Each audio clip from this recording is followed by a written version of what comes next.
Jangan kita itu berbuat hal-hal yang syubhat, nanti dikhawatirkan masuk ke haram tanpa kita sadari. Tapi kalau dia tahu isi lagu itu dan dia meyakininya, enggaklah ada murtad.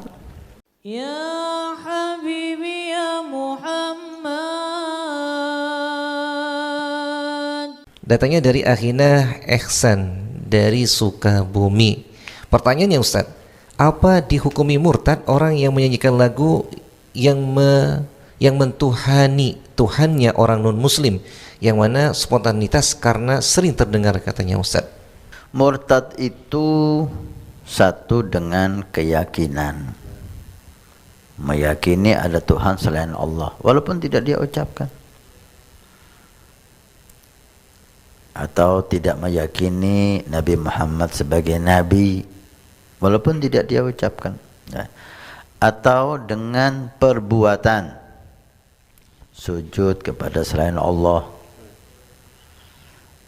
atau menginjak menduduki Al-Quran sengaja sebagai bentuk penghinaan dan dia sadar itu membuat dia murtad, maka ini murtad.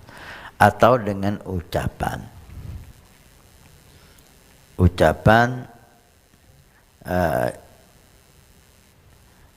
yang mengandung murtad, mencaci Allah, mencaci Nabi, mencaci sunnah. Dan Syekh Ali Jamaah mengatakan dan dia tahu bahwa itu membuat dia murtad. Kalau enggak tahu kalau itu membuat dia murtad, maka tidak sampai murtad, tapi wajib untuk dikasih tahu. Ini dengan ucapan. Tentang menyanyikan lagu, meniru menyanyikan lagu seperti anggap saja lagu apa itu, haleluya, haleluya, atau apalah itu lagu-lagu orang-orang non muslim, orang-orang kafir yang penuh dengan ketuhanan.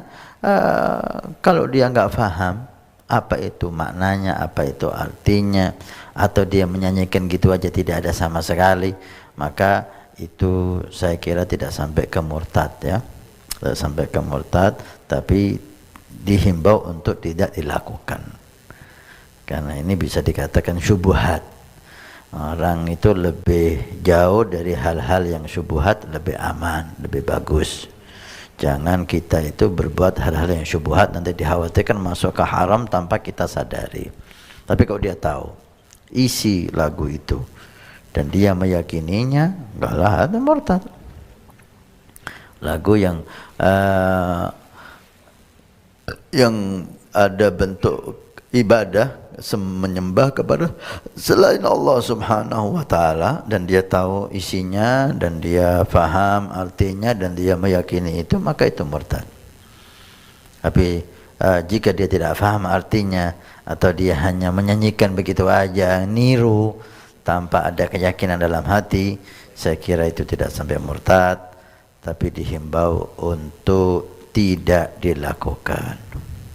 Nabi bersabda, "Man bana masjidan banallahu baitan fil jannah." Siapa yang ikut membangun masjid, maka Allah akan membangunkan rumah di surga. Pondok Pesantren Nurul Iman akan membangun masjid 2 lantai plus aula, maka kami mengajak untuk kita dan Anda mendapatkan rumah di surga. Kami membutuhkan 2.000 orang, per orang 100.000 per bulan selama 1 tahun. Silahkan Anda daftarkan diri Anda atau almarhum dari orang tua keluarga Anda yang sudah meninggal, atau Anda niatkan untuk putra Anda supaya menjadi putra yang saleh salehah. Insyaallah dengan masjid di Pondok Pesantren Nurul Iman yang insyaallah makmur dengan salat, qiyamul lail, zikir, majelis taklim, belajar agama Allah, setiap kalimat, setiap bismillah, setiap ilmu Anda dapat pahala, setiap rakaat Anda dapat pahala. Hani'an lana wa hani'an lakum kalau kita punya rumah di surga Allah. Mudah-mudahan Allah mencatat kita sebagai hamba yang punya rumah di surga.